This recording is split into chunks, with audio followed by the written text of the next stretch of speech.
In this activity, we're going to create a flyout menu.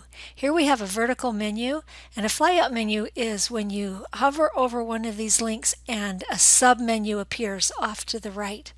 So we're going to do that. We're going to use best practices and start with our mobile first approach.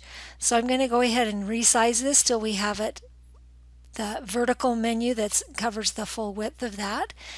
So what we want to do is in our HTML, we actually need to change what we have in that very last. And you can do this on any of them. I'm going to do it on the bottom one.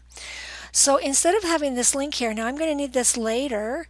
So I'm going to copy it and take it out and just save it over here so I have access to it later. But inside this last li, what I want is to have a div. So I'm going to create a div.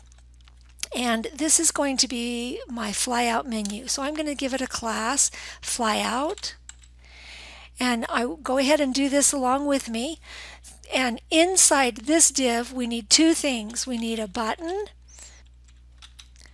And we can just say something like see more. And then we need another div. And inside this second div is where we're going to put that submenu. So in here will be however many links we decide we want in that submenu. Now we're going to have class, and this one I'm going to call flyout content. And then I can go ahead and put that a link back in here. And there it is. There's that a link back in there. So now I've created this different div in here. Notice that remember that this is inside the li that's in our nav list. So make sure you get it inside the li. It's just in that very last one. All right, save that. Let's go see what we have, what it looks like now. Oh, okay. So we have that inner link. It looks fine. Notice how the button doesn't look so fine. And that's because the button doesn't have any of the styles that we have set.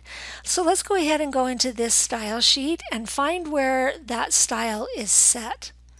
So if we go up here to our mobile first design and look at the nav, here we have lots of style on those A links, the ones that are in the nav. Well, we also want it on the buttons that are in the nav. So we're going to say nav and then button. So this will be for any button that's inside the nav. Pick up that same style.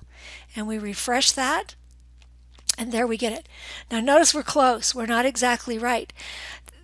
Do you see that the font family didn't get picked up? There is some default style on a button, and so we haven't overridden all of it. So I'm going to come down here, since I don't want to change this on all of it. I'm going to create another one that is just for that nav button, and I'm going to change the font family, and I'm going to put it what we have for the whole page, which is this Laura, and come down here and put that on there and save it. Let's see what we get. There we go. Now we're looking like what we expect. Notice we don't have any of the hover effects. So there's hover style that we're not getting. So what we want, so the way we can add that is we take this nav button, and we put a comma down here, and then we say nav button, and then we put the colon hover. So now when we hover over a button that's in the nav, it will pick up that style. And there it has the hover styles. So now we've got just the basic setup that we started with. So now we have that one link looking like the other ones.